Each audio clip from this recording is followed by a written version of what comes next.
नमस्कार, प्रणाम। आप देख रहे हैं देश की सच्चाई तक।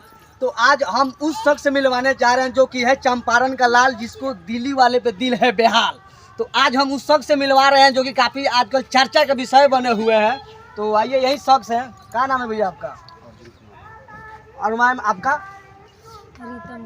रीता मुखिया। तो ये जो भैया है जिनका शादी पहले 8 साल पहले हो चुका था, और जो कि 3 बच्चे हैं और इतना सुंदर बीबी है, फिर भी ये बाहर से दिल्ली से शादी करके आए।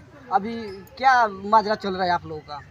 ये बताई भैया, हम शादी जगह से प्यार करनी, शादी करनी, ओकरा से हम लेके आई तो हमारा घर में तो जाए देवे चाहिए। ये बताई जबरदस्ती कोनो चीज़ अपन होला, जबरदस्ती शादी ब्याह कहल जाला। कैमरामैन थोड़ा सा फोकस करिए इनके बीबी पे। आप इनके पहले वाले बीबी हैं? हाँ। तो कितने बच्चे हैं आपका? 3 तो आपके जो बीबी बता रहे हैं कि पहले से 3 बच्चे हैं, तो 3 बच्चा के आसमान से आया है भाई साहब?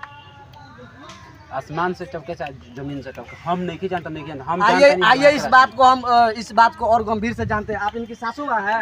आइए, आपका लड़का है जी? तो क्या बोल रहे हैं? दिखाइए कैसा कर्म करे हैं भाई। आपका मम्मी रो रही है महाराज। कैसा काम करते हो भाई?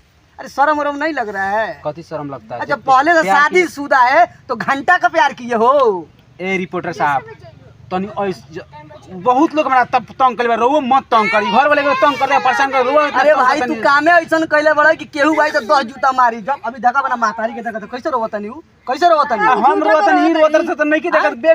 तारा ई पता ना बा कि पहले से हैसन सुनर एगो परिवार बानी, 3 गो तहार बाल बच्चा बा, फिर भी तू जाके दिल्ली से शादी कर कइला। का जी सही बात बा?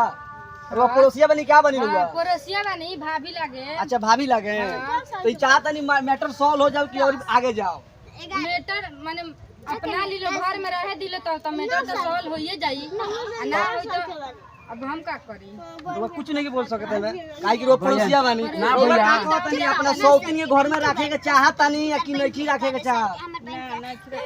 ना सौतीन घर में ना रहियो। आउ देखा ना अकड़, देखा ना बुझात इतना अकड़ पता नहीं के एकरा सब पता रहेला पर खरिया सर आप देख रहे हैं ये ऐसी घटना है। भाई साहब पे थोड़ा फोकस कीजिए, भाई साहब पे थोड़ा फोकस कीजिए ना। ये भाई साहब रो रहे हैं पहली बीवी के लिए। वो जो पहली जो औरत है जिनके 3 बच्चा है, वो अपने भविष्य को नहीं देख रही है। वो अपने भविष्य को लेकर वो भी रो रही है। देखो आप जो दिल्ली से लेकर उसके लिए रो रहे हैं।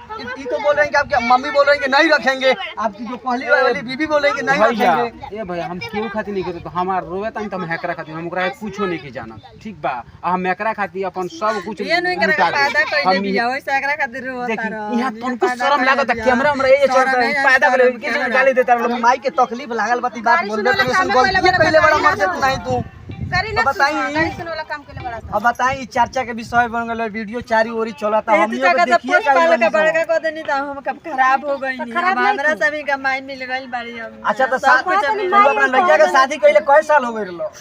8 साल से दिल्ली रहत नहीं हुआ? नहीं चाहत नहीं हम, हमरा का जबरदस्ती शादी पहले ही बते ना सोचे में क्या शादी बोल क्या बियाह बने के पूछिए कि कितना हम एकरा से पहले से प्यार करत रहनी। कैमरामैन थोड़ा सा इधर दिखाइए, रोज गावत रहनी जे हम दूल्हा बन के का भूत गई रहे कि तू गइल भाई?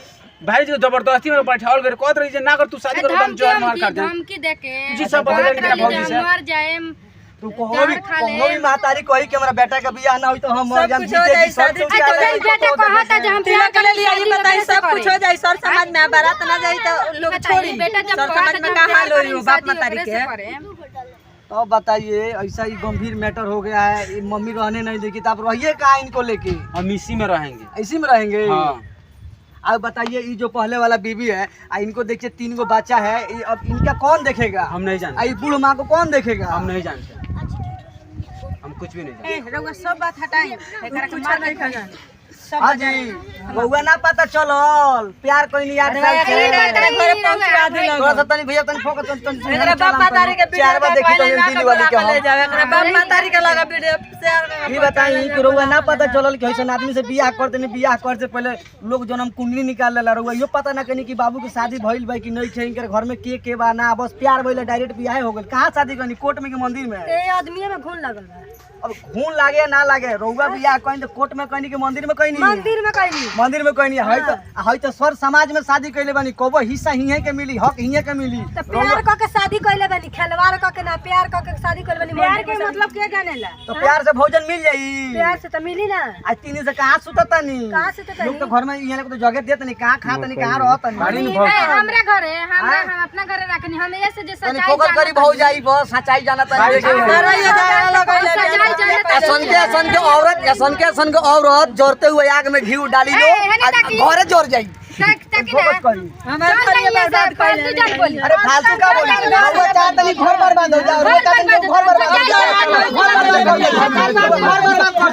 तो ऐसे लोग कुछ है जिनके वजह से घर बर्बाद हो रहा है और किसी के घर उजड़ जा रहा है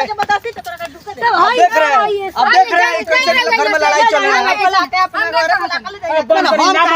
बंद कर सर देखिए माने कर दे हम काहे लेके जाएंगे भाई हम काहे लेके जाएंगे भाई हम चलो देख सकते हैं भाई सब कैमरा काहे बंद करेंगे भाई हम लड़ाई पूरा दुनिया को दिखाएंगे हम देखिए 3 दिन बच्चे का बाप होकर थोड़ा से भी शर्म नहीं लगा हमको तो मन करे जूता से मारे लेकिन क्या करे ऑन कैमरा में नहीं मार सकते हैं देखिए ऐसा आदमी जो बीवी को छोड़ कर दूसरा बीवी लेके आया है अब क्या दिखाए कैमरामैन छोटू चाट बने रहे जय हिंद।